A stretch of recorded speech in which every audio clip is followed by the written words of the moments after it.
지금으로부터 몇십 년 전에는 50살만 넘어도 노인 대접을 받으며 편안한 노후를 보냈습니다. 더는 일하지 않고 집에서 손자 손녀들 재롱을 보면서 한가한 삶을 보내는 경우도 많았습니다. 이제까지 고생한 것에 대한 대가이기도 했고, 특별히 그것이 잘못되었다며 손가락질하는 사람은 아무도 없었습니다. 누구나 그것을 당연하게 생각했을 뿐더러 나이 들면 자신도 그렇게 살 것이라고 생각했기 때문입니다. 그런데 그런 믿음이 불과 몇십 년 만에 무너지고 말았습니다. 사회가 급변하면서 부모는 무한 책임자가 되어버렸습니다. 나이가 들어서도 자식들에 대한 걱정과 고민이 끝이 없습니다. 잊을만 하면 자식들이 찾아와서 손을 내밀기 때문입니다. 마음이야 자식들이 원하는 모든 것을 해주고 도와주고 싶지만 나이 들수록 내 한 몸 건사하기도 힘들다 보니 자식들이 힘들다고 해도 심적으로나 물질적으로나 도와줄 여유가 없습니다. 생각해보면 우리가 부모로서 산 기간보다 자식으로서 산 기간이 더 많습니다. 그래서인지 여전히 부모 노릇은 정답이 없는 숙제처럼 느껴집니다. 현재까지도 부모 노릇을 하는 분들도 있고, 자식을 독립시켜서 부모 노릇에서 해방됐다고 생각하시는 분들도 계실 것입니다. 오늘은 부모 노릇에 대해 말씀드려 볼까 합니다. 과거에 우리가 자식으로 살았던 시대와 지금 부모로 살고 있는 시대는 차이가 많습니다. 그렇다면 어떻게 달라졌을까요? 우리의 부모들은 60년대까지만 해도 자식을 평균 6명을 두었습니다.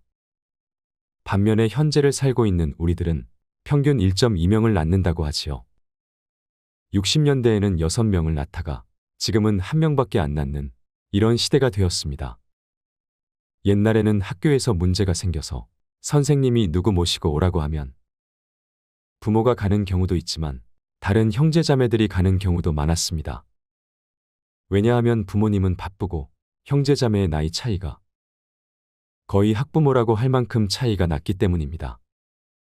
그래서 과거 아이를 기르는 시대에는 길렀다는 표현보다는 자기들끼리 자랐다 이렇게 이야기하곤 합니다. 그런데 지금은 가정에 1명이나 많아도 2명 정도 아이를 낳다 보니 부모들이 자식 돌보는 일에 많은 시간과 애정을 쏟습니다. 아침에 학교에 데려다주고 학교가 끝나면 다시 데려다가 학원 보내야 되고 중간중간 식사에 간식까지 챙겨줘야 되고 또 부모들끼리 3, 4, 5 모여 어느 학원이 좋은지 정보도 교환해야 되고 이렇게 할 일이 많습니다. 그리고 부모들이 자식들에게 자기가 못한 것들을 앞다투어 시키려다 보니 자식을 잘 기르려고 하는 경쟁은 점점 심해지고 있습니다. 그러다 보니 자식에 대한 보호 수위가 엄청나게 높아졌습니다. 그리고 지금은 형제 자매가 잘 없습니다. 앞으로 한 20년만 지나도 이모가 뭐지, 고모가 뭐지 하는 이야기가 나올지도 모르지요. 지금의 자식들이 성장해서 결혼을 하면 부모와 같이 사는 인생이 아니고 독립해서 나와 배우자 2사람의 인생이 시작됩니다. 요즘에 많은 엄마들이 마치 그 자식과 평생 같이 살 수 있는 것처럼 착각을 하는 경우가 있습니다. 하지만 그렇지 않습니다. 인생이라는 게 별게 아닙니다. 우리의 인생을 숫자로 보면 부모 밑에서 살다가 성인이 돼서 독립을 하고 배우자와 가정을 이루어 자식을 낳아서 기르면 3식구, 그리고 더 세월이 흐르면 2식구, 그리고 다시 1식구로 줄어들게 되는 게 인생입니다. 남자와 여자가 평균 수명이 7년이 차이가 나는데 남자가 대체로 빨리 죽습니다. 남편이 3살 더 많다고 하면 여자가 혼자 살아야 하는 세월이 10년입니다. 그런데 사람들이 대부분 이런 생각까지는 하지 않습니다. 노후 준비를 하라고 하면 보통 남자가 자기 죽을 때까지만 생각하며 준비를 하지요. 그런데 이런 생각을 해본 적이 있나요? 대개 환갑 정도를 맞으면 자식들이 결혼을 합니다. 그러고 나면 환갑부터 30년이 남습니다. 그 30년은 다시 부부가 사는 겁니다. 행복이라고 하는 것은 자기가 바라는 것을 이룰 때 행복이라고 하는데요. 그런데 자식이 독립을 해서 자기도 자식을 낳고 살고 있는데 왜 내 용돈은 안 주냐? 이렇게 기대를 하면 행복할까요? 불행할까요? 간단한 겁니다.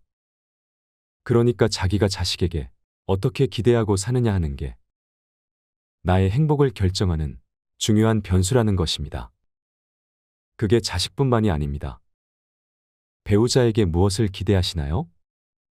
본인이 기대하고 있는 것이 많으면 많을수록 행복지수가 떨어집니다. 1960년에는 우리 부모들의 평균 수명이 52살이었고 그 이후로도 70에서 80세에 가셨고 또 자식들이 6명이나 있었기 때문에 자식들이 부모를 부양하는 게 비교적 쉬웠습니다. 그런데 우리들이 어른이 돼서 자식들의 도움을 받으려고 할 때는 자식이 많아봐야 한두 명이다 보니 자식이 부모를 모시기가 쉽지 않습니다. 이렇게 생각하면 자식에게 무엇을 기대한다고 하는 것은 불행으로 가는 지름길입니다. 그러면 이제 자식을 어떻게 길러야 될까요?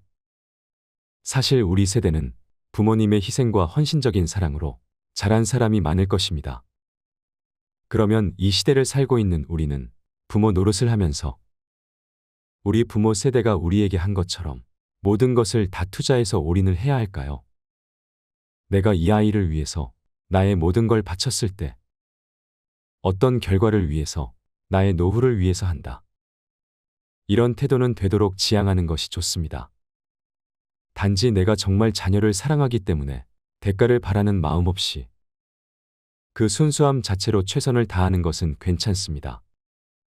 옛날에는 내가 아프면 큰아들네 집에 갔다 눈치 보이면 딸네 집에 가고 또 눈치 보이면 다른 아들네 집에 왔다 갔다 하면 됐는데 지금은 자식도 하나 둘밖에 없고 우리는 100살까지 살게 되고 그러다 보니 나이 들어 아들네 집에 갔다 눈치가 보이면 나중에는 갈 곳이 없습니다. 그래서 이 시대를 사는 부모님들은 자식 사랑이 우리 부모의 자식 사랑과는 달라져야 한다는 것입니다.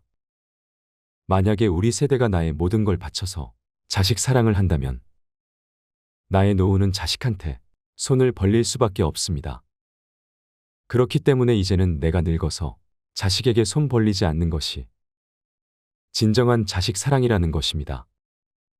절대로 사랑하는 방식이 나의 모든 걸 바쳐서 자식의 뒷바라지를 하고 늙어서 자식에게 손을 벌리는 부모가 되어서는 안 됩니다.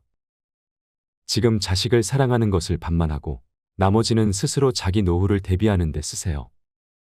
자식들이 생각할 때 지금 내 사랑을 다 바치고 늙어서 손 벌리는 부모가 좋겠습니까?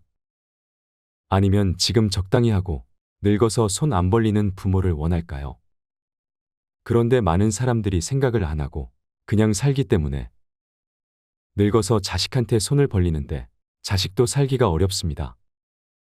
내가 너를 어떻게 길렀는데 키워준 부모 봉양할 생각도 안 하고 이런 생각을 하면 나만 불행해질 뿐이고 자식 간에도 의만 상할 뿐입니다.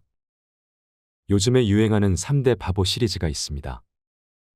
첫 번째 바보가 누구냐면 손자와 손녀를 봐주느라고 계획을 바꾸는 할머니 할아버지입니다. 여러분 주위에 이런 사람이 있거나 혹시 본인이 지금 그러고 계신가요? 만약 모처럼 할머니 할아버지가 놀러 가려고 계획을 세웠는데 딸이 전화가 왔어요. 엄마 김서방이랑 지금 어디 가야 해서 애들 좀 잠깐 봐줘. 그러면 부부가 약속한 건 금방 잊어버리고 그냥 손자와 손녀를 봐주는 할머니 할아버지를 첫 번째 바보라고 합니다. 두 번째는 이건 공부를 좀 많이 한 사람이에요. 할머니 할아버지가 상의를 해요. 여보 우리 이러다 갑자기 죽기라도 하면 애들이 상속세 많이 내야 되겠지. 그러면 너무 아까울 텐데 하면서 미리 있는 재산 모두 물려주고 용돈 타 쓰겠다고 하는 할머니 할아버지가 두 번째 바보입니다. 세 번째 바보는 혹시 손자와 손녀가 와서 자고 가겠다고 하면 방이 너무 좁을까봐 새삼 그 나이에 집을 늘려가는 할머니 할아버지입니다. 지금 제가 말씀드린 세 종류의 바보를 보신 적이 있으신가요? 말로는 그런 사람은 안 된다 하더라도 현실적으로는 그게 잘 안 됩니다. 지금 제가 말씀을 드릴 때는 그래 그럴 것 같다. 나도 바꿔봐야지 해도 이게 생각보다 잘 안 됩니다. 그래서 굉장히 어려운 문제라는 것입니다. 혹시 자식이 서운하다고 하면 내가 노후에 너한테 손 안 벌리려고 그러니까 오해하지 말길 바란다 하시면 됩니다. 우리가 지금 연금도 내고 세금도 꼬박꼬박 내는데 국가 차원에서의 책임을 생각해보면 옛날에는 젊은 사람들이 많아서 노인들을 봉양할 만큼 세금이 돌아갔습니다. 그런데 이제 우리가 노인이 됐을 때는 인구는 줄어들고 노인의 수는 많아지다 보니 젊은 사람이 부족해서 세금으로 감당이 안 되는 겁니다. 이것이 현실입니다. 그러니 나이 들어서 어떡하지 고민만 하고 있지 말고 지금부터라도 내가 1차적으로 대비를 해야 합니다. 노후에 어떻게 살지를 국가와 자식만 믿고 있으면 안 됩니다. 반드시 깨달으시기 바랍니다. 지금 제가 이야기하는 걸 들어보면 자식들한테 다 주지 말고 반만 뒷바라지하고 반은 남기라고 했는데 난 이미 해버렸는데 어떡하냐 하는 사람도 있을 겁니다. 늦었다고 생각되어도 지금부터라도 그렇게 실천하면 됩니다. 그러니까 오늘부터라도 무리하지 마세요. 손자, 손녀 봐주다가 건강 잃는 것도 내 남은 인생을 망치는 길입니다. 내 몸도 적당히 쓰고 아껴야 자식에게 나중에 짐이 되지 않습니다. 지금 당장 눈에 보이는 가까운 것만 보지 말고 멀리 내다보세요. 50, 60 되어서 이혼을 하면 요즘에는 재산을 똑같이 나누라고 하는 판결이 많이 나옵니다. 그러니 이제 더 이상 못 참겠다 하고 황혼 이혼도 많아집니다. 특히나 가부장적인 구조에서 자라고 살았던 사람들은 남성이 나이가 들어서 퇴직을 하고 집에 들어앉으면 이제까지 내 중심으로 했던 것들이 흔들리기 시작합니다. 만날 사람은 줄어들고 와이프는 밥 차려줄 때마다 눈치 주고 자식들은 아버지와 안 친하니 말도 안 하고 젖은 낙엽처럼 되어버리는 겁니다. 그러니까 지금부터라도 남은 인생을 함께 보낼 부부가 서로에게 잘하고 존중해주고 대화도 많이 나눠보고 친구들이나 자식과의 관계도 좀 신경을 쓰고 배우자가 말하면 공감도 해주며 이렇게 사는 연습을 해야 됩니다. 무엇이든 어려움을 해결하는 길은 사실은 간단한 게 아니라 뼈를 깎는 아픔이 있어야 합니다. 내가 죽고 나서도 내 자식은 40년을 살아야 합니다. 그러면 그 시대를 살아갈 내 자식이 이 사회에서 따돌림 받지 않고 어디 가서든 본인이 하고 싶은 걸 마음껏 할 수 있는 삶을 살아가도록 하는 것이 우리 부모의 역할이 아닐까요? 그러면 우리는 어떻게 지혜롭게 나이 들어가야 할까요? 나이가 든다는 것은 그저 죽어가는 현상이 아니라 건강하게 살기 위해 힘쓰는 과정이라고 할 수 있습니다. 나이가 들어갈수록 여기저기 몸이 고장나고 아픈 것은 자연스럽고 당연한 것입니다. 젊은 사람처럼 안 된다고 너무 욕심을 부릴 필요는 없습니다. 하지만 어떻게 관리하고 극복해 나가느냐에 따라 우리의 남은 생이 훨씬 더 행복할 수 있습니다. 노년기에는 아픈 사람이 많고 이 때문에 오래 산다는 것도 마냥 축복으로 받아들이기 어렵다는 인식이 있습니다. 아픈 곳이 많은 노년기에는 어떤 삶을 살아야 할까요? 흔히 나이가 든 사람 중에는 아픈 사람이 많다고 생각합니다. 하지만 실제로는 노인 중에서 아픈 사람보다 건강한 사람의 비중이 훨씬 높아지고 있다고 합니다. 젊은 사람보다 노인의 수가 더 많아지는 세상이라 70, 80대에도 건강하게 팔팔하게 사는 사람이 많은 것입니다. 따라서 70이 넘으면 아픈 데가 많아질 텐데 걱정이다 해서 내 나이 70에 내가 할 수 있는 일은 무엇일까?로 생각을 바꾸는 것이 좋습니다. 나이가 들어도 일상생활을 그대로 유지해야 합니다. 늙는다는 것은 죽기 위한 변화가 아닙니다. 새로운 인생을 살기 위한 변화와 기회라고 봐야 합니다. 나이가 들었다고 포기하지 말고 생명이 허락되는 날까지 최선을 다해서 살아가는 자세가 필요합니다. 대부분 나이가 드는 것을 부정적으로 생각합니다. 시작이 아니라 끝을 향해 가고 있다고 인식하지요. 나이가 드는 자연적인 현상을 어떻게 받아들이는 게 좋냐고 묻는다면 저는 이렇게 말합니다. 늙었다는 것은 누가 결정할까요? 50대까지는 젊고 60대부터는 늙은 걸까요? 아니면 60대까지는 젊고 70대부터는 늙은 걸까요? 늙음은 내가 결정하는 것입니다. 바로 나의 선택입니다. 나이가 몇 살인지는 중요하지 않습니다. 작년보다 혹은 지난달보다 뭔가를 잘하게 됐으면 더 잘한 것이지 더 늙은 게 아니지요.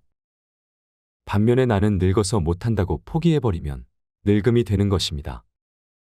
우리 스스로 나이 듦을 부정적으로 보는 시각을 바꿀 때 건강하고 당당한 삶을 살아갈 수 있습니다. 지혜롭게 나이 드는 방법이 있습니다. 나이가 들어갈수록 생활 속에서 원칙을 지키며 살아가야 합니다. 저는 3가지를 강조하고 싶습니다. 첫 번째는 하자입니다. 뭐든지 해야 합니다. 나는 나이가 많아서 못한다. 나는 기운이 없어서 못한다고 하지 말고 자신이 생활 속에서 할 수 있는 일은 무엇이든 찾아서 해야 합니다. 두 번째는 주자입니다. 예전의 노인은 가족이나 이웃의 도움이 필요한 사람이었습니다. 이제는 독립적으로 살면서 가진 것을 나눠주는 사람이 되어야 합니다. 우리의 재능을 나눠주는 것도 좋습니다. 이렇게 나이 들수록 능동적인 나눔이 꼭 필요합니다. 세 번째는 배우자입니다. 우리는 죽을 때까지 공부해야 합니다. 세상은 격변하고 있고 우리는 그 변화를 따라가야 합니다. 지금 세상은 나와 상관없는 세상이라고 외면하고 눈과 귀를 막아버리면 안 됩니다. 새로운 것이 있다면 사는 동안 열심히 배워야 합니다. 행복하게 나이 들기 위한 기본 원칙 3가지를 일상에서 적용하는 방법이 있습니다. 증문즉설에서 많은 사람들을 만나서 이야기를 나누다 보니 나이 들어서 더 잘 사는 사람들의 8가지 공통점을 찾게 되었습니다. 인생을 살아가는 데 도움이 되는 8조목을 말씀드립니다. 1조목은 움직이자입니다. 부지런하게 움직인다는 것은 정말 중요합니다. 가만히 있어서는 안 됩니다. 노동을 하거나 운동을 하고 집안일을 하면서 몸을 계속 써야 합니다. 건강을 얻는 것은 꾸준해야 하고 건강을 잃는 것은 한순간입니다. 건강을 지키는 것은 본인만을 위한 것이 아닙니다. 아무것도 하지 않고 움직이지 않는 것이 몸을 아끼는 것이 아닙니다. 무리하지 않는 선에서 움직이는 삶을 살아가시길 바랍니다. 이 조목은 마음을 쏟자입니다. 나이가 들었다고 해서 주변 사람에게 세상 돌아가는 일에 무관심해지지 말아야 합니다. 특히 변화하는 것에 마음을 써야 합니다. 사람이 고정관념과 편견에 갇히는 것만큼 무서운 게 없습니다. 생각의 유연함을 지켜야 합니다. 그래야 이해하고 배려하는 마음도 자연스레 생깁니다. 봉사도 할 수 있을 때 하고 배울 수 있는 것은 배우는 게 좋습니다. 배우는 사람이 존경받는 인생을 살 수 있습니다. 3조목은 변화에 적응하자입니다. 왕년에 얼마나 잘 나갔는지를 과시하면서 그때 생각에서 벗어나지 못하면 현재에 적응하지 못합니다. 과거에 머물지 말고 변화에 집중해야 합니다. 과거나 미래에 매여 있지 않은 현재의 삶을 살아가세요. 주위의 소중한 것들을 놓치며 살아가지 마시길 바랍니다. 후회만 남을 인생을 살면 그것이 나의 과보로 돌아오게 됩니다. 4조목은 절제하자입니다. 절대 무리해서는 안 됩니다. 아직 젊다고 체력을 과시하는 것도 금물입니다. 과음 과식은 자제해야 하고 운동도 강도를 조절해야 합니다. 사람을 사귀는 것도 절제가 필요한 시점입니다. 무엇이든 과하지 않는 것은 중요합니다. 과한 것은 독이 됩니다.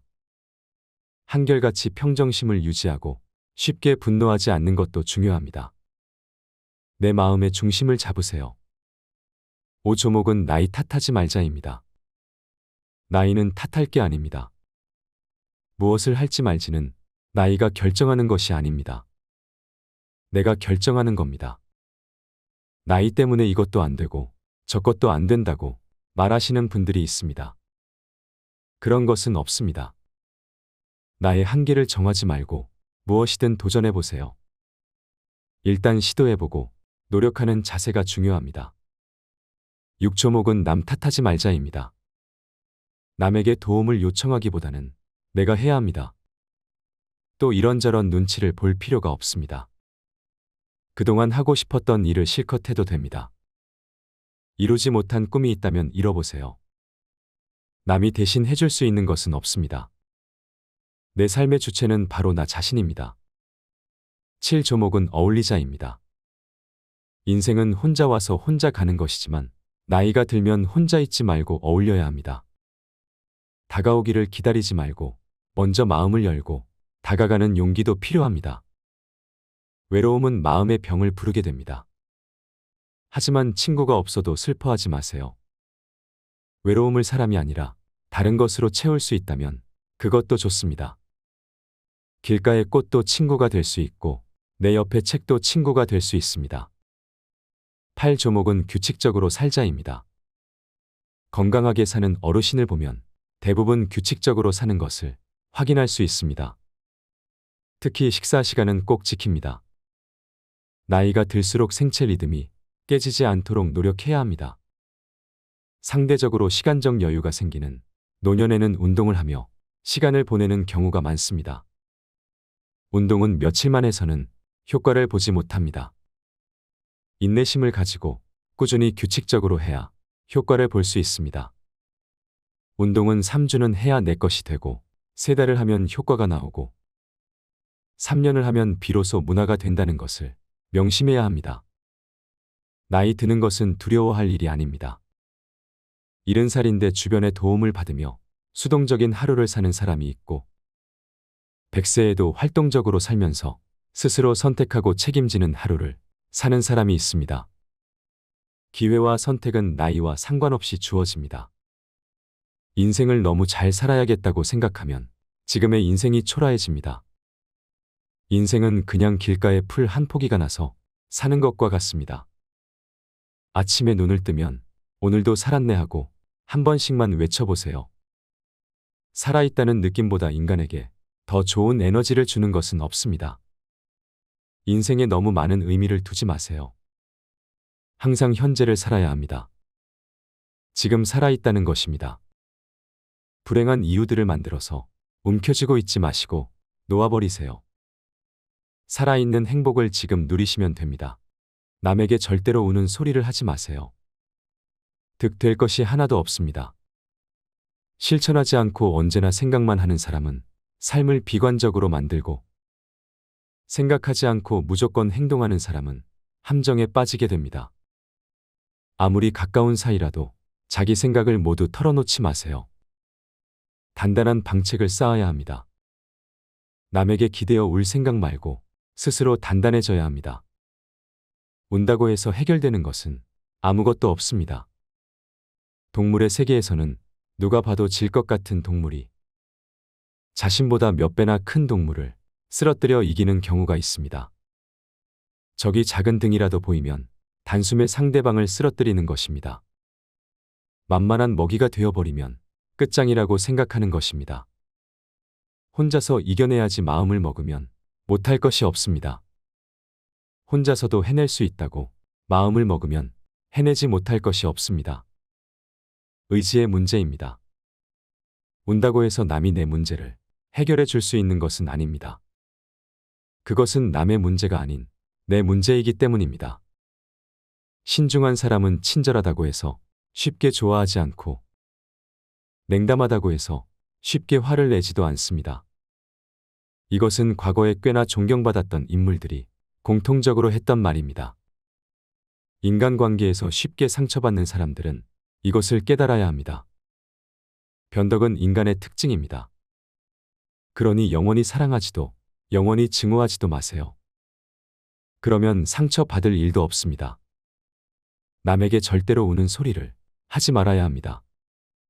언제나 충동적인 생각은 좋지 않습니다. 언제나 천박하고 저속한 것만을 생각하는 사람은 고귀하고 신성한 것을 바라볼 수 없는 것이 당연합니다. 이러한 진리는 조금도 놀라운 일이 아닙니다. 성내기를 심히 하면 기운이 상하고 생각이 많으면 크게 정신이 상합니다. 세상의 비밀을 풀어나갈 수 있는 것은 사색의 힘입니다. 사색의 힘은 고독의 시간 속에서 나옵니다. 고독과 외로움은 다릅니다. 외로워지지 말고 고독해지세요. 외로움은 남에게서 해결책을 찾지만 고독은 나에게서 해답을 구합니다. 인생에 도움이 될 만한 몇 가지 지혜를 들려드리겠습니다. 모든 괴로움이 되는 탐욕, 성냄, 어리석음에서 벗어나시길 바랍니다. 지식을 하인으로 삼지 말고 지혜를 친구로 삼으세요. 소수와 더불어 생각하고 다수와 더불어 말하세요. 뭔가를 과대평가하는 것은 일종의 거짓말입니다. 허풍 떠는 사람을 멀리하세요. 있는 그대로를 드러내지 않고 포장하는 것에 급급한 사람은 한 발자국 멀리 떨어져서 경계해야 합니다. 속을 드러내지 말고 먼저 지켜봐야 합니다. 기존의 친구 관계를 유지하는 게 새로운 친구를 얻는 것보다 더 중요합니다. 어리석음을 활용하세요. 가장 현명한 자는 가끔 어리석음을 카드로 씁니다. 가장 위대한 지혜는 지혜롭지 않게 보이는 데 있습니다. 허물없는 사이를 거부하며 당신에게 그늘을 드리울 사람과는 어울리지 마세요. 똑똑하게 보이려고, 부자처럼 보이려고 애쓰지 마세요. 거절할 줄 알 듯 곧바로 거절해서는 안 됩니다. 완곡하게 거절하는 법을 알아야 합니다. 단칼에 끊어내는 것이 좋은 것만은 아닙니다. 상대를 배려할 줄 아는 사람만이 깨달음의 경지에 오를 수 있는 것입니다. 배울 것이 있는 사람과 교제해야 합니다. 대화에서는 달변보다 사려 깊은 분별력이 더 중요합니다. 남을 칭찬하는 말을 최대한 많이 하세요. 하지만 칭찬을 거짓으로 하면 안 됩니다. 진심으로 칭찬하세요. 그러면 항상 좋은 일만 따라올 것입니다. 절대로 타인의 비밀에 대해 함부로 이야기하지 마세요. 말이 적을수록 다툼이 적어집니다. 매사에 언제나 여유를 지니세요. 자신에게 부족한 능력이 무엇인지 알고 겸손해야 합니다. 당신의 모든 능력을 단 한 번에 사용하지 마세요. 건강은 건강할 때 지켜야 하는 것입니다. 나이 들수록 그칠 줄 아는 미덕과 적당히의 중요성을 깨달아야 합니다. 항상 미소 지으세요. 많이 웃으세요. 사람을 끌어당기는 매력의 소유자는 웃음의 미덕을 압니다. 많이 웃으면 치매 예방도 됩니다. 웃을 일이 없어도 많이 웃으면 웃을 일이 생깁니다. 긍정적으로 사는 것은 참 중요합니다. 당신의 정신을 항상 새롭게 하세요. 절대로 마음의 평정을 잃지 말아야 합니다. 단명의 원인 중 두 가지는 어리석음과 부도덕함입니다. 장수의 비결 두 가지는 어리석지 않고 부도덕하지 않는 것입니다. 어떤 이들은 삶을 유지할 지능이 없어서, 어떤 이들은 의지가 없어서 그들의 삶을 빼앗깁니다. 덕은 그 자체가 보상이요, 악덕은 그 자체가 형벌입니다. 한 번의 선을 행하려 하지 말고 일상에서 자주 꾸준히 행하세요. 되돌려 받을 생각은 하지 마세요. 무주상보시의 마음이 필요합니다. 보시한 것을 되돌려 받으려 하는 순간 그것은 보시가 아닙니다. 절대로 이를 게 없는 사람과는 다투지 마세요. 그와 다투게 되면 불평등한 분쟁에 휘말리기 때문입니다. 지혜와 용기는 위대함의 요소입니다. 행동하는 것으로 만족하고 말하는 것은 다른 사람들의 몫으로 남겨두세요. 입을 무겁게 하세요. 거짓은 늘 앞서오는 법이고 진실은 뒤따르는 법입니다. 우리가 진정으로 소유하는 것은 시간뿐입니다. 가진 것이 달리 아무것도 없는 이에게도 시간은 있습니다. 그러니 나에게 주어진 시간을 소중히 여기세요. 쉬운 일을 어려운 일처럼, 어려운 일을 쉬운 일처럼 대하세요. 화가 났을 때는 아무 일도 하지 마세요. 분노는 하는 일마다 잘못되게 만듭니다. 사람은 홀로 설 수 없습니다. 사랑을 베풀 때 사람이 사람답고 세상이 아름답습니다. 기량이 있는 사람은 아무리 위급한 순간이 다가와도 절대로 나약한 모습을 보이지 않습니다. 기분 나쁜 일을 당해도 쉽게 잊을 수 있는 훈련을 하세요. 기회는 폭풍과 같아서 일단 지나가면 두 번 다시 돌아오지 않습니다. 남에게 환영받는 사람은 기지와 지혜가 풍부한 사람이거나 남의 말을 경청할 줄 아는 사람입니다. 약점을 비방하는 사람은 자신의 몸에서도 악취가 풍긴다는 사실을 모릅니다. 눈동자로 상대방의 마음을 읽으세요. 눈은 마음의 창입니다. 다른 사람에게 해를 끼치지 않을 정도의 범위 내에서 최대한 자유를 누리세요. 다른 사람의 말을 잘 들어주는 사람은 드넓은 바다와 같습니다. 다른 사람의 죄를 들추면 자신의 양심에 영원히 지울 수 없는 얼룩을 남기게 됩니다. 당신을 둘러싸고 있는 상황 속에서 최선을 다하세요.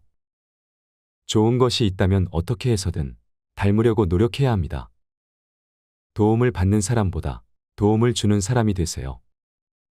동요만 하고 있으면 아무런 일도 성취하지 못합니다. 두려움은 진정한 용기에 적수가 될 수 없습니다. 뛰어난 인물이 되려면 누구와 교제해야 할 것인가를 깊이 숙고해야 합니다. 뛰어난 화술을 갖춘 사람은 상대방의 반응에 따라 신중하게 말을 고릅니다. 대화할 때 신중함은 웅변보다 더 중요합니다. 누구도 항상 현명할 수는 없습니다. 더 이상 좋은 대안이 없다고 판단할 때까지 심사숙고해야 합니다. 어리석은 사람이 격분하고 있을 때 냉정을 잃지 않는 사람은 성숙한 인간의 징표입니다. 제 아무리 완벽한 사람이라 할지라도 결점이 없는 사람은 없습니다. 자신의 결점을 깨닫고 고치려고 노력한다면 그것은 자신의 장점을 더욱 빛내주고 인격을 함양하는 좋은 기회가 됩니다. 겸손하게 허리를 숙이는 것은 자신을 존귀하게 만드는 행동입니다. 감사를 받기 위해서는 먼저 고마움을 표시하세요. 고집으로 상대방을 이길 수는 없습니다. 다른 사람의 믿음에 관대하세요. 그의 마음은 나의 생각이 아닙니다. 이를 마음에 새기면서 평온한 열반의 경지에 다다르시길 바랍니다. 시청해 주셔서 감사합니다. 지금으로부터 몇십 년 전에는 50살만 넘어도 노인 대접을 받으며 편안한 노후를 보냈습니다.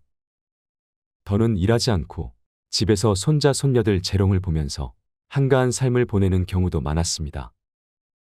이제까지 고생한 것에 대한 대가이기도 했고 특별히 그것이 잘못되었다며 손가락질하는 사람은 아무도 없었습니다.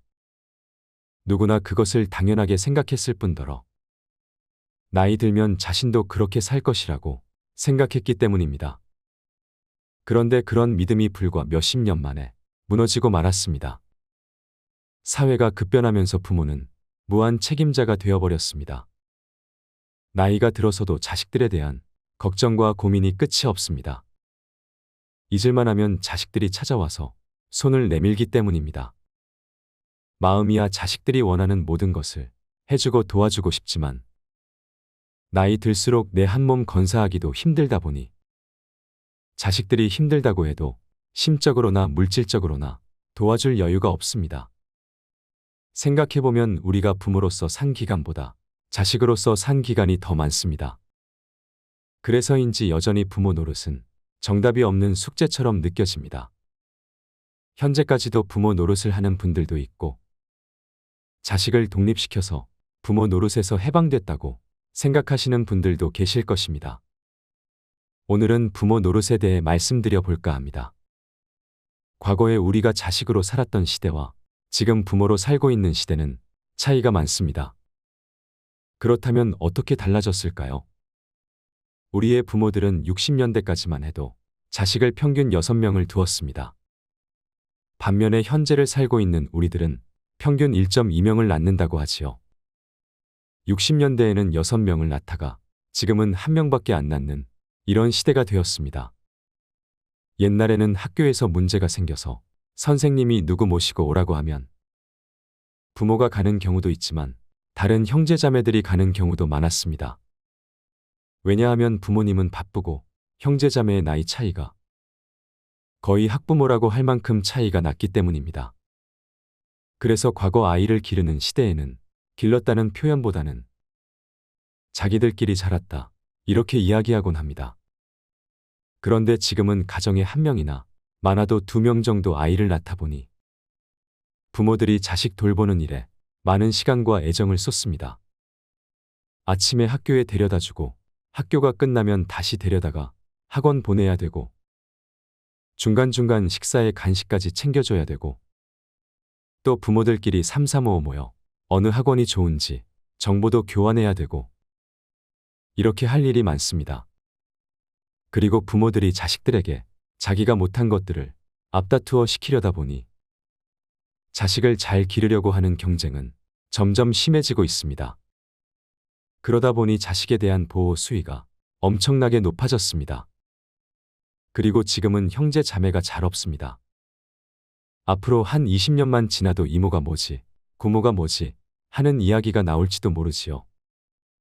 지금의 자식들이 성장해서 결혼을 하면 부모와 같이 사는 인생이 아니고 독립해서 나와 배우자 2사람의 인생이 시작됩니다. 요즘에 많은 엄마들이 마치 그 자식과 평생 같이 살 수 있는 것처럼 착각을 하는 경우가 있습니다. 하지만 그렇지 않습니다. 인생이라는 게 별게 아닙니다.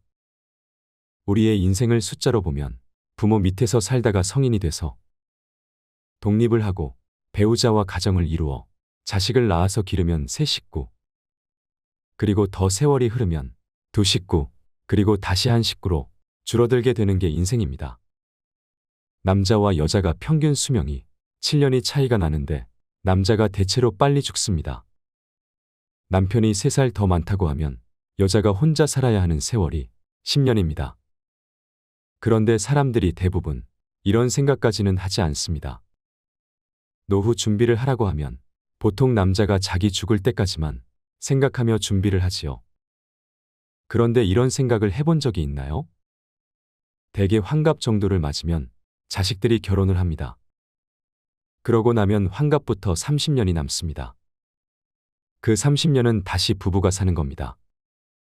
행복이라고 하는 것은 자기가 바라는 것을 이룰 때 행복이라고 하는데요. 그런데 자식이 독립을 해서 자기도 자식을 낳고 살고 있는데 왜 내 용돈은 안 주냐? 이렇게 기대를 하면 행복할까요? 불행할까요? 간단한 겁니다. 그러니까 자기가 자식에게 어떻게 기대하고 사느냐 하는 게 나의 행복을 결정하는 중요한 변수라는 것입니다. 그게 자식뿐만이 아닙니다. 배우자에게 무엇을 기대하시나요? 본인이 기대하고 있는 것이 많으면 많을수록 행복지수가 떨어집니다. 1960년에는 우리 부모들의 평균 수명이 52살이었고 그 이후로도 70에서 80세에 가셨고 또 자식들이 6명이나 있었기 때문에 자식들이 부모를 부양하는 게 비교적 쉬웠습니다. 그런데 우리들이 어른이 돼서 자식들의 도움을 받으려고 할 때는 자식이 많아봐야 한두 명이다 보니 자식이 부모를 모시기가 쉽지 않습니다. 이렇게 생각하면 자식에게 무엇을 기대한다고 하는 것은 불행으로 가는 지름길입니다. 그러면 이제 자식을 어떻게 길러야 될까요? 사실 우리 세대는 부모님의 희생과 헌신적인 사랑으로 자란 사람이 많을 것입니다. 그러면 이 시대를 살고 있는 우리는 부모 노릇을 하면서 우리 부모 세대가 우리에게 한 것처럼 모든 것을 다 투자해서 올인을 해야 할까요? 내가 이 아이를 위해서 나의 모든 걸 바쳤을 때 어떤 결과를 위해서 나의 노후를 위해서 한다. 이런 태도는 되도록 지양하는 것이 좋습니다. 단지 내가 정말 자녀를 사랑하기 때문에 대가를 바라는 마음 없이 그 순수함 자체로 최선을 다하는 것은 괜찮습니다. 옛날에는 내가 아프면 큰아들네 집에 갔다 눈치 보이면 딸네 집에 가고 또 눈치 보이면 다른 아들네 집에 왔다 갔다 하면 됐는데 지금은 자식도 하나 둘밖에 없고 우리는 100살까지 살게 되고 그러다 보니 나이 들어 아들네 집에 갔다 눈치가 보이면 나중에는 갈 곳이 없습니다. 그래서 이 시대를 사는 부모님들은 자식 사랑이 우리 부모의 자식 사랑과는 달라져야 한다는 것입니다. 만약에 우리 세대가 나의 모든 걸 바쳐서 자식 사랑을 한다면 나의 노후는 자식한테 손을 벌릴 수밖에 없습니다. 그렇기 때문에 이제는 내가 늙어서 자식에게 손 벌리지 않는 것이 진정한 자식 사랑이라는 것입니다. 절대로 사랑하는 방식이 나의 모든 걸 바쳐서 자식의 뒷바라지를 하고 늙어서 자식에게 손을 벌리는 부모가 되어서는 안 됩니다. 지금 자식을 사랑하는 것을 반만하고 나머지는 스스로 자기 노후를 대비하는 데 쓰세요. 자식들이 생각할 때 지금 내 사랑을 다 바치고 늙어서 손 벌리는 부모가 좋겠습니까? 아니면 지금 적당히 하고 늙어서 손 안 벌리는 부모를 원할까요? 그런데 많은 사람들이 생각을 안 하고 그냥 살기 때문에 늙어서 자식한테 손을 벌리는데 자식도 살기가 어렵습니다. 내가 너를 어떻게 길렀는데 키워준 부모 봉양할 생각도 안 하고 이런 생각을 하면 나만 불행해질 뿐이고 자식 간에도 의만 상할 뿐입니다. 요즘에 유행하는 3대 바보 시리즈가 있습니다. 첫 번째 바보가 누구냐면 손자와 손녀를 봐주느라고 계획을 바꾸는 할머니 할아버지입니다. 여러분 주위에 이런 사람이 있거나 혹시 본인이 지금 그러고 계신가요? 만약 모처럼 할머니 할아버지가 놀러 가려고 계획을 세웠는데 딸이 전화가 왔어요. 엄마 김서방이랑 지금 어디 가야 해서 애들 좀 잠깐 봐줘. 그러면 부부가 약속한 건 금방 잊어버리고 그냥 손자와 손녀를 봐주는 할머니 할아버지를 첫 번째 바보라고 합니다. 두 번째는 이건 공부를 좀 많이 한 사람이에요. 할머니 할아버지가 상의를 해요. 여보 우리 이러다 갑자기 죽기라도 하면 애들이 상속세 많이 내야 되겠지. 그러면 너무 아까울 텐데 하면서 미리 있는 재산 모두 물려주고 용돈 타 쓰겠다고 하는 할머니 할아버지가 두 번째 바보입니다. 세 번째 바보는 혹시 손자와 손녀가 와서 자고 가겠다고 하면 방이 너무 좁을까봐 새삼 그 나이에 집을 늘려가는 할머니 할아버지입니다. 지금 제가 말씀드린 세 종류의 바보를 보신 적이 있으신가요? 말로는 그런 사람은 안 된다 하더라도 현실적으로는 그게 잘 안 됩니다. 지금 제가 말씀을 드릴 때는 그래 그럴 것 같다. 나도 바꿔봐야지 해도 이게 생각보다 잘 안 됩니다. 그래서 굉장히 어려운 문제라는 것입니다. 혹시 자식이 서운하다고 하면 내가 노후에 너한테 손 안 벌리려고 그러니까 오해하지 말길 바란다 하시면 됩니다. 우리가 지금 연금도 내고 세금도 꼬박꼬박 내는데 국가 차원에서의 책임을 생각해보면 옛날에는 젊은 사람들이 많아서 노인들을 봉양할 만큼 세금이 돌아갔습니다. 그런데 이제 우리가 노인이 됐을 때는 인구는 줄어들고 노인의 수는 많아지다 보니 젊은 사람이 부족해서 세금으로 감당이 안 되는 겁니다. 이것이 현실입니다. 그러니 나이 들어서 어떡하지 고민만 하고 있지 말고 지금부터라도 내가 1차적으로 대비를 해야 합니다. 노후에 어떻게 살지를 국가와 자식만 믿고 있으면 안 됩니다. 반드시 깨달으시기 바랍니다. 지금 제가 이야기하는 걸 들어보면 자식들한테 다 주지 말고 반만 뒷바라지하고 반은 남기라고 했는데 난 이미 해버렸는데 어떡하냐 하는 사람도 있을 겁니다.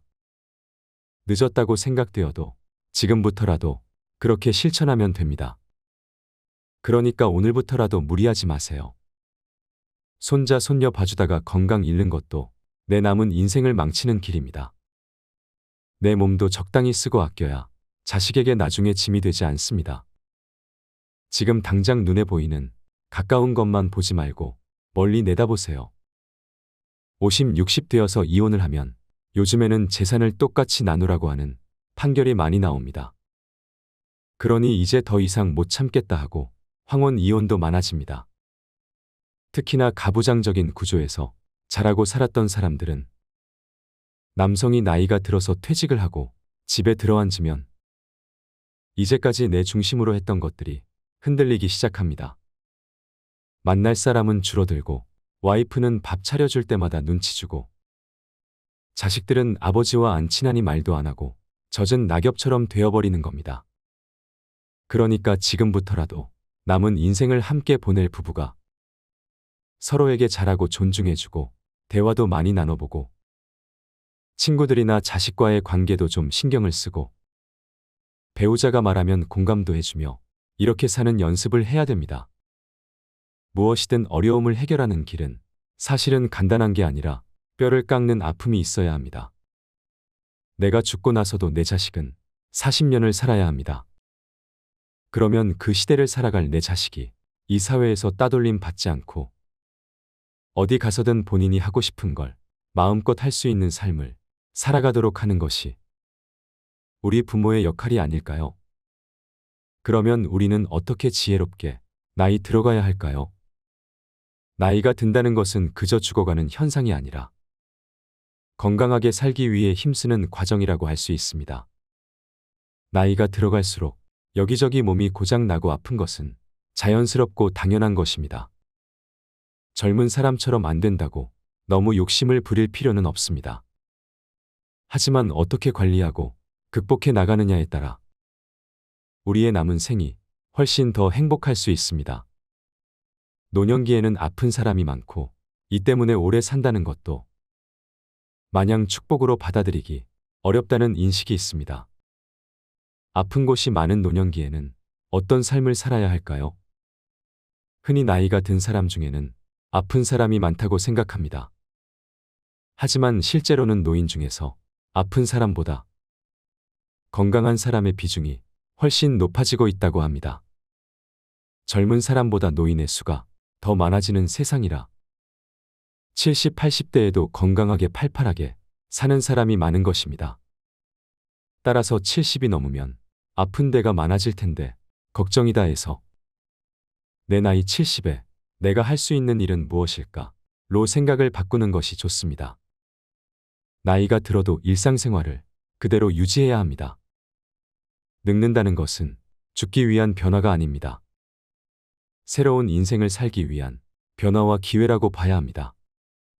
나이가 들었다고 포기하지 말고 생명이 허락되는 날까지 최선을 다해서 살아가는 자세가 필요합니다. 대부분 나이가 드는 것을 부정적으로 생각합니다. 시작이 아니라 끝을 향해 가고 있다고 인식하지요. 나이가 드는 자연적인 현상을 어떻게 받아들이는 게 좋냐고 묻는다면 저는 이렇게 말합니다. 늙었다는 것은 누가 결정할까요? 50대까지는 젊고 60대부터는 늙은 걸까요? 아니면 60대까지는 젊고 70대부터는 늙은 걸까요? 늙음은 내가 결정하는 것입니다. 바로 나의 선택입니다.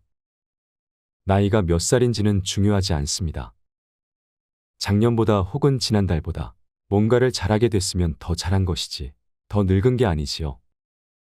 반면에 나는 늙어서 못한다고 포기해버리면 늙음이 되는 것입니다. 우리 스스로 나이 듦을 부정적으로 보는 시각을 바꿀 때 건강하고 당당한 삶을 살아갈 수 있습니다. 지혜롭게 나이 드는 방법이 있습니다.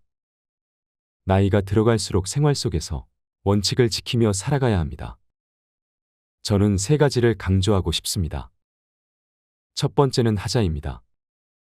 뭐든지 해야 합니다. 나는 나이가 많아서 못한다. 나는 기운이 없어서 못한다고 하지 말고 자신이 생활 속에서 할 수 있는 일은 무엇이든 찾아서 해야 합니다. 두 번째는 주자입니다. 예전의 노인은 가족이나 이웃의 도움이 필요한 사람이었습니다. 이제는 독립적으로 살면서 가진 것을 나눠주는 사람이 되어야 합니다. 우리의 재능을 나눠주는 것도 좋습니다. 이렇게 나이 들수록 능동적인 나눔이 꼭 필요합니다. 세 번째는 배우자입니다. 우리는 죽을 때까지 공부해야 합니다. 세상은 격변하고 있고 우리는 그 변화를 따라가야 합니다. 지금 세상은 나와 상관없는 세상이라고 외면하고 눈과 귀를 막아버리면 안 됩니다. 새로운 것이 있다면 사는 동안 열심히 배워야 합니다. 행복하게 나이 들기 위한 기본 원칙 3가지를 일상에서 적용하는 방법이 있습니다. 증문즉설에서 많은 사람들을 만나서 이야기를 나누다 보니 나이 들어서 더 잘 사는 사람들의 8가지 공통점을 찾게 되었습니다. 인생을 살아가는 데 도움이 되는 8조목을 말씀드립니다. 1조목은 움직이자입니다. 부지런하게 움직인다는 것은 정말 중요합니다. 가만히 있어서는 안 됩니다. 노동을 하거나 운동을 하고 집안일을 하면서 몸을 계속 써야 합니다. 건강을 얻는 것은 꾸준해야 하고 건강을 잃는 것은 한순간입니다. 건강을 지키는 것은 본인만을 위한 것이 아닙니다. 아무것도 하지 않고 움직이지 않는 것이 몸을 아끼는 것이 아닙니다. 무리하지 않는 선에서 움직이는 삶을 살아가시길 바랍니다. 이 조목은 마음을 쏟자입니다. 나이가 들었다고 해서 주변 사람에게 세상 돌아가는 일에 무관심해지지 말아야 합니다. 특히 변화하는 것에 마음을 써야 합니다. 사람이 고정관념과 편견에 갇히는 것만큼 무서운 게 없습니다. 생각의 유연함을 지켜야 합니다. 그래야 이해하고 배려하는 마음도 자연스레 생깁니다. 봉사도 할 수 있을 때 하고 배울 수 있는 것은 배우는 게 좋습니다. 배우는 사람이 존경받는 인생을 살 수 있습니다. 3조목은 변화에 적응하자입니다. 왕년에 얼마나 잘 나갔는지를 과시하면서 그때 생각에서 벗어나지 못하면 현재에 적응하지 못합니다. 과거에 머물지 말고 변화에 집중해야 합니다. 과거나 미래에 매여 있지 않은 현재의 삶을 살아가세요. 주위의 소중한 것들을 놓치며 살아가지 마시길 바랍니다. 후회만 남을 인생을 살면 그것이 나의 과보로 돌아오게 됩니다. 4조목은 절제하자입니다. 절대 무리해서는 안 됩니다. 아직 젊다고 체력을 과시하는 것도 금물입니다. 과음 과식은 자제해야 하고 운동도 강도를 조절해야 합니다. 사람을 사귀는 것도 절제가 필요한 시점입니다. 무엇이든 과하지 않는 것은 중요합니다.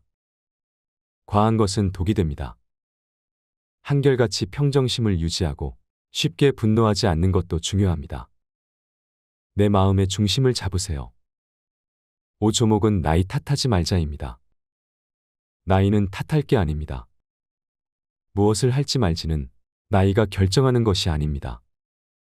내가 결정하는 겁니다. 나이 때문에 이것도 안 되고 저것도 안 된다고 말하시는 분들이 있습니다. 그런 것은 없습니다. 나의 한계를 정하지 말고 무엇이든 도전해보세요. 일단 시도해보고 노력하는 자세가 중요합니다. 6조목은 남 탓하지 말자입니다. 남에게 도움을 요청하기보다는 내가 해야 합니다. 또 이런저런 눈치를 볼 필요가 없습니다. 그동안 하고 싶었던 일을 실컷 해도 됩니다. 이루지 못한 꿈이 있다면 이뤄보세요. 남이 대신 해줄 수 있는 것은 없습니다. 내 삶의 주체는 바로 나 자신입니다. 7조목은 어울리자입니다. 인생은 혼자 와서 혼자 가는 것이지만 나이가 들면 혼자 있지 말고 어울려야 합니다. 다가오기를 기다리지 말고 먼저 마음을 열고 다가가는 용기도 필요합니다. 외로움은 마음의 병을 부르게 됩니다. 하지만 친구가 없어도 슬퍼하지 마세요. 외로움을 사람이 아니라 다른 것으로 채울 수 있다면 그것도 좋습니다. 길가의 꽃도 친구가 될 수 있고 내 옆의 책도 친구가 될 수 있습니다. 8조목은 규칙적으로 살자입니다. 건강하게 사는 어르신을 보면 대부분 규칙적으로 사는 것을 확인할 수 있습니다. 특히 식사 시간은 꼭 지킵니다. 나이가 들수록 생체 리듬이 깨지지 않도록 노력해야 합니다. 상대적으로 시간적 여유가 생기는 노년에는 운동을 하며 시간을 보내는 경우가 많습니다. 운동은 며칠만 해서는 효과를 보지 못합니다. 인내심을 가지고 꾸준히 규칙적으로 해야 효과를 볼 수 있습니다. 운동은 3주는 해야 내 것이 되고 3달을 하면 효과가 나오고 3년을 하면 비로소 문화가 된다는 것을 명심해야 합니다. 나이 드는 것은 두려워할 일이 아닙니다. 70살인데 주변의 도움을 받으며 수동적인 하루를 사는 사람이 있고 100세에도 활동적으로 살면서 스스로 선택하고 책임지는 하루를 사는 사람이 있습니다. 기회와 선택은 나이와 상관없이 주어집니다. 인생을 너무 잘 살아야겠다고 생각하면 지금의 인생이 초라해집니다. 인생은 그냥 길가에 풀 한 포기가 나서 사는 것과 같습니다. 아침에 눈을 뜨면 오늘도 살았네 하고 한 번씩만 외쳐보세요. 살아있다는 느낌보다 인간에게 더 좋은 에너지를 주는 것은 없습니다. 인생에 너무 많은 의미를 두지 마세요. 항상 현재를 살아야 합니다. 지금 살아있다는 것입니다. 불행한 이유들을 만들어서 움켜쥐고 있지 마시고 놓아버리세요. 살아있는 행복을 지금 누리시면 됩니다. 남에게 절대로 우는 소리를 하지 마세요. 득될 것이 하나도 없습니다. 실천하지 않고 언제나 생각만 하는 사람은 삶을 비관적으로 만들고, 생각하지 않고 무조건 행동하는 사람은 함정에 빠지게 됩니다. 아무리 가까운 사이라도 자기 생각을 모두 털어놓지 마세요. 단단한 방책을 쌓아야 합니다. 남에게 기대어 울 생각 말고 스스로 단단해져야 합니다. 운다고 해서 해결되는 것은 아무것도 없습니다. 동물의 세계에서는 누가 봐도 질 것 같은 동물이 자신보다 몇 배나 큰 동물을 쓰러뜨려 이기는 경우가 있습니다. 적이 작은 등이라도 보이면 단숨에 상대방을 쓰러뜨리는 것입니다. 만만한 먹이가 되어버리면 끝장이라고 생각하는 것입니다. 혼자서 이겨내야지 마음을 먹으면 못할 것이 없습니다. 혼자서도 해낼 수 있다고 마음을 먹으면 해내지 못할 것이 없습니다. 의지의 문제입니다. 운다고 해서 남이 내 문제를 해결해 줄 수 있는 것은 아닙니다. 그것은 남의 문제가 아닌 내 문제이기 때문입니다. 신중한 사람은 친절하다고 해서 쉽게 좋아하지 않고, 냉담하다고 해서 쉽게 화를 내지도 않습니다. 이것은 과거에 꽤나 존경받았던 인물들이 공통적으로 했던 말입니다. 인간관계에서 쉽게 상처받는 사람들은 이것을 깨달아야 합니다. 변덕은 인간의 특징입니다.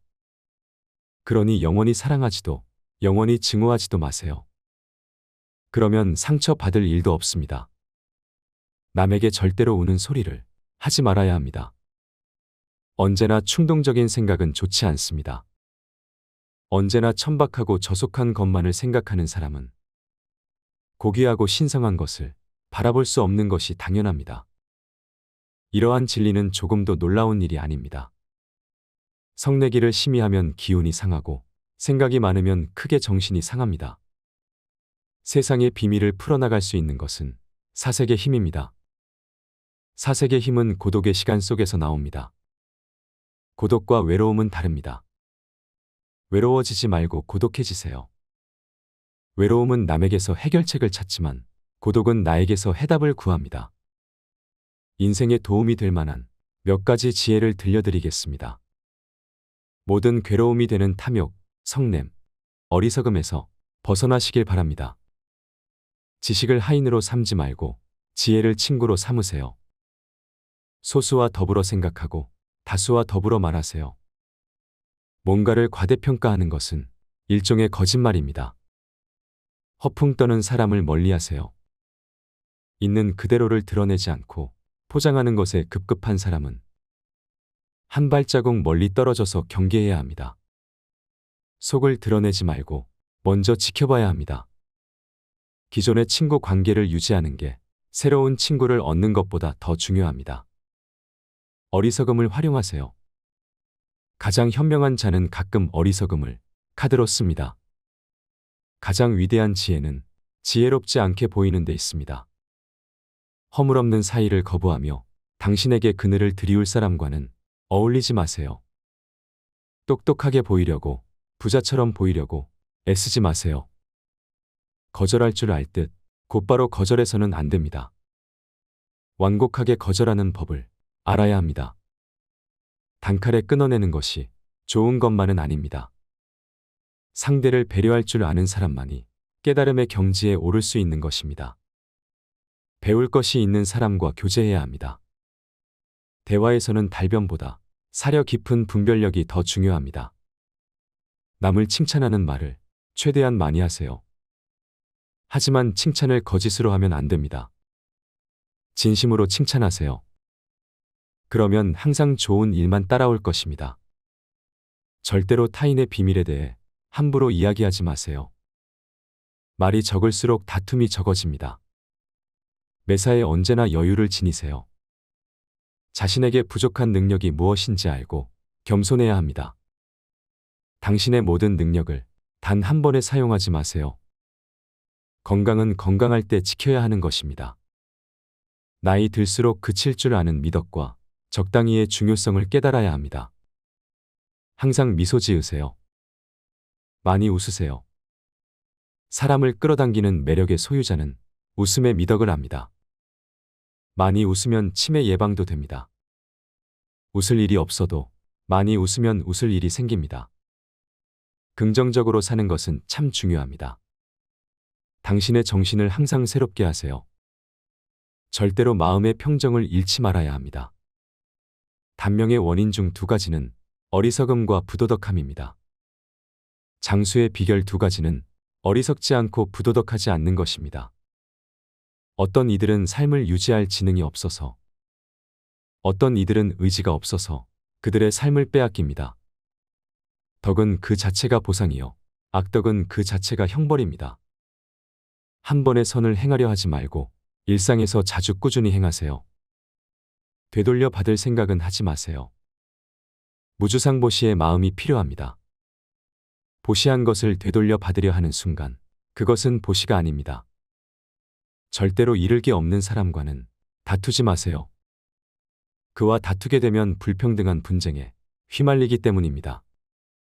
지혜와 용기는 위대함의 요소입니다. 행동하는 것으로 만족하고 말하는 것은 다른 사람들의 몫으로 남겨두세요. 입을 무겁게 하세요. 거짓은 늘 앞서오는 법이고 진실은 뒤따르는 법입니다. 우리가 진정으로 소유하는 것은 시간뿐입니다. 가진 것이 달리 아무것도 없는 이에게도 시간은 있습니다. 그러니 나에게 주어진 시간을 소중히 여기세요. 쉬운 일을 어려운 일처럼, 어려운 일을 쉬운 일처럼 대하세요. 화가 났을 때는 아무 일도 하지 마세요. 분노는 하는 일마다 잘못되게 만듭니다. 사람은 홀로 설 수 없습니다. 사랑을 베풀 때 사람이 사람답고 세상이 아름답습니다. 기량이 있는 사람은 아무리 위급한 순간이 다가와도 절대로 나약한 모습을 보이지 않습니다. 기분 나쁜 일을 당해도 쉽게 잊을 수 있는 훈련을 하세요. 기회는 폭풍과 같아서 일단 지나가면 2번 다시 돌아오지 않습니다. 남에게 환영받는 사람은 기지와 지혜가 풍부한 사람이거나 남의 말을 경청할 줄 아는 사람입니다. 약점을 비방하는 사람은 자신의 몸에서도 악취가 풍긴다는 사실을 모릅니다. 눈동자로 상대방의 마음을 읽으세요. 눈은 마음의 창입니다. 다른 사람에게 해를 끼치지 않을 정도의 범위 내에서 최대한 자유를 누리세요. 다른 사람의 말을 잘 들어주는 사람은 드넓은 바다와 같습니다. 다른 사람의 죄를 들추면 자신의 양심에 영원히 지울 수 없는 얼룩을 남기게 됩니다. 당신을 둘러싸고 있는 상황 속에서 최선을 다하세요. 좋은 것이 있다면 어떻게 해서든 닮으려고 노력해야 합니다. 도움을 받는 사람보다 도움을 주는 사람이 되세요. 동요만 하고 있으면 아무런 일도 성취하지 못합니다. 두려움은 진정한 용기에 적수가 될 수 없습니다. 뛰어난 인물이 되려면 누구와 교제해야 할 것인가를 깊이 숙고해야 합니다. 뛰어난 화술을 갖춘 사람은 상대방의 반응에 따라 신중하게 말을 고릅니다. 대화할 때 신중함은 웅변보다 더 중요합니다. 누구도 항상 현명할 수는 없습니다. 더 이상 좋은 대안이 없다고 판단할 때까지 심사숙고해야 합니다. 어리석은 사람이 격분하고 있을 때 냉정을 잃지 않는 사람은 성숙한 인간의 징표입니다. 제 아무리 완벽한 사람이라 할지라도 결점이 없는 사람은 없습니다. 자신의 결점을 깨닫고 고치려고 노력한다면 그것은 자신의 장점을 더욱 빛내주고 인격을 함양하는 좋은 기회가 됩니다. 겸손하게 허리를 숙이는 것은 자신을 존귀하게 만드는 행동입니다. 감사를 받기 위해서는 먼저 고마움을 표시하세요. 고집으로 상대방을 이길 수는 없습니다. 다른 사람의 믿음에 관대하세요. 그의 마음은 나의 생각이 아닙니다. 이를 마음에 새기면서 평온한 열반의 경지에 다다르시길 바랍니다.